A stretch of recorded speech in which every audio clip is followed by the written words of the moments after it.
Welcome to the TaiyangNews and SNEC Solar Leadership Conversations. My name is Michael Schmeler. I'm the Managing Director of TaiyangNews, and I'm very happy to have with us Zhenguo, President of LONGi Solar. Hi. Nice to meet you. Nice meeting you. Thanks for taking the time. It's a busy show.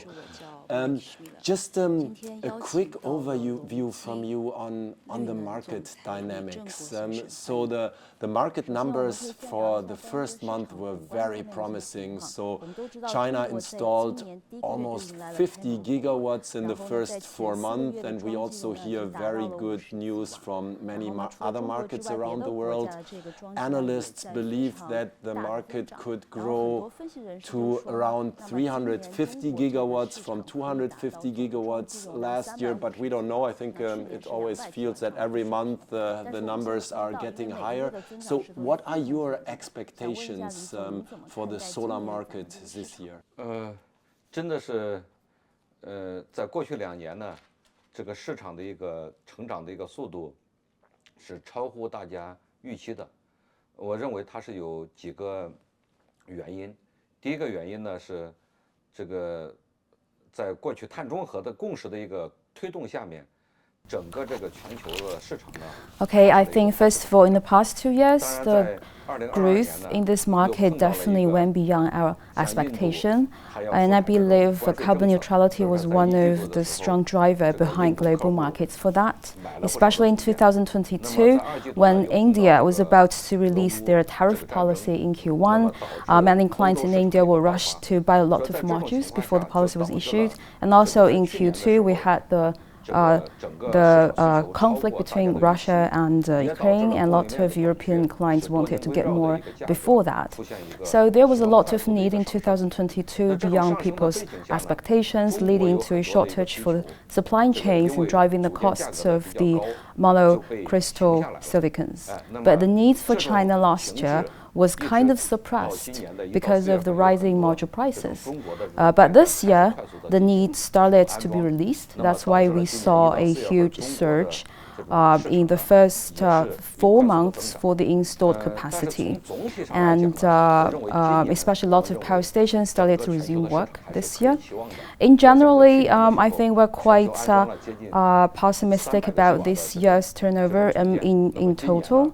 And last year, we concluded with 300 gigawatts of installed capacity, and this year I'm quite sure the number will go beyond 400 gigawatts.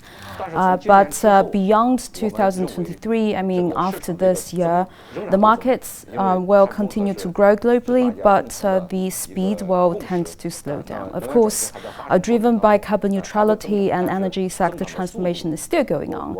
It will grow, but the speed will tend to be slower than before. But don't you think that because of energy security concerns, because I believe this is new when we talk about solar, because in the past it was mostly because of carbon neutrality, environmental reasons, and now solar is also considered by many countries a way to get more independent. And I think this is probably a driver that many analysts didn't have on their agenda. And don't you think that this will also drive demand also in the next few years beyond expectations? Even, of course, if it is not as big as from 2022 to 2023? 我们认为这个确实能源安全是一个因素，我同意这个观点，但是呢，它的基数不一样了。你比如说像这个2021年，我们从150个 G 瓦的这种水平，So I agree with you. Energy security can be one of the driving sources behind this. But let's look at the numbers. In 2022, we grew from about 100 to 150 gigawatts, and the growth rate was 50 to 60%. And that percentage maintained till now, because last year it was also 50 to 60% of the growth rate. And this year, if we reach 400 gigawatts, from 300 gigawatts was also about 40 to 50, almost half of the growth rate. But if we continue to grow, which we will, from 400 gigawatts to say, if we can add 100 gigawatts annually from this year, it's going to be about 25% if we follow that logic. So it will still grow, but the ratio will tend to slow down because of the number is getting bigger and bigger. Sure, but so I think if we look long term, according to learning curve, we should be still reach above the terawatt level before 2030. So when do you expect that the terawatt level will be reached? And how is first LONGi preparing for that strong growth? And second, what do you think needs to happen on the framework conditions in order that the industry can deliver that? So, because it's one side what the industry can do, but it's on the other side what regulators, governments in the world have to do so that we, as the industry, can do our job. 是的，我们认为进入到太瓦级别是必然会进入到这个级别，因为如果没有这种规模，其实是很难以支撑这个碳中和这个结果的。我们认为一定在2030年之前会实现到。And thank you for question. I think of course terawatt level is a must because we need to reach that scale first to be supportive for carbon neutrality. So it's a must. We will reach that by 2030, but I can't tell you which year because I don't know. And also for our company, we set goals to cope with that massive amount, and our goal is to have about 25 to 30% of the module market share globally, and that is one of our goals. We also need to cope with geopolitical tensions and trade protectionism, of course, in the future. That's why we're about to migrate our capacity outside China. Like right now, we have plants in Malaysia and Vietnam, and also we are working with our partner in the US to build a 5 gigawatt module plant in the US. It's in progress. We'll also trying to scout more sites in Middle East, Europe, and other markets based on the local policies and other resources. 当然，另外一个基础就是，那这个隆基能够形成这种市场地位，我们还需要不断的在研发上面来说取得这种进步，就是我们还是需要不断的通过更高强度的研发投入。 And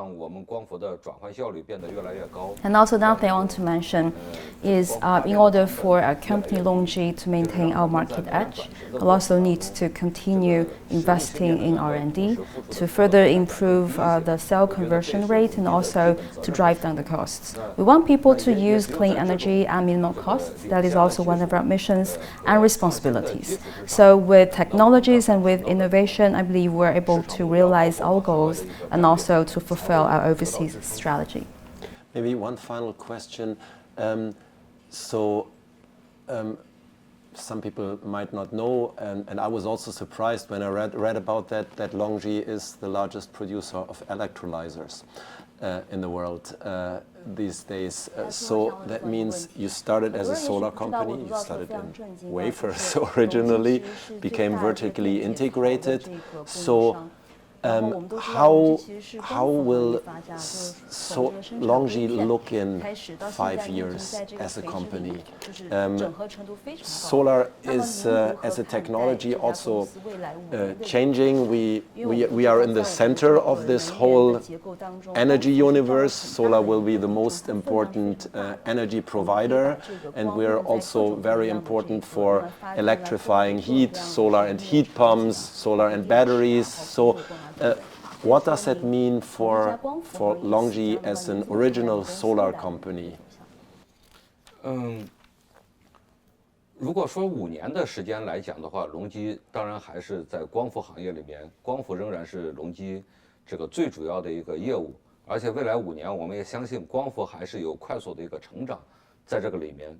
那么隆基之所以介入到氢能，是我们相信 If you ask me about the 5 years of time spent in future, I'd like to say solar will remain our dominant business pillar. I think this industry will keep growing in the 5 years to come. But the reason why we forayed into hydrogen is that we believe green hydrogen and green electricity will be an important part for future energy structure. Of course, in the future 5 years to come, solar will be our main business pillar, but we will keep incubating hydrogen. And I believe if we look at 10 years to come, maybe hydrogen will become our second important growth pillar. Because after 10 years, the growth potential of solar-related businesses will start to slow down, whereas hydrogen will be the next fast-growing track, I think. Okay, wonderful. Thank you so much.